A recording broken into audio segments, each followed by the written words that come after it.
Film का नाम है अमानिश।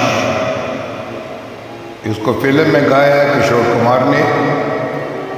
अब इस गाने को गाने की मैं कोशिश कर रहा हूँ, अगर YouTube वाले इसको एक्सेप्ट कर लें।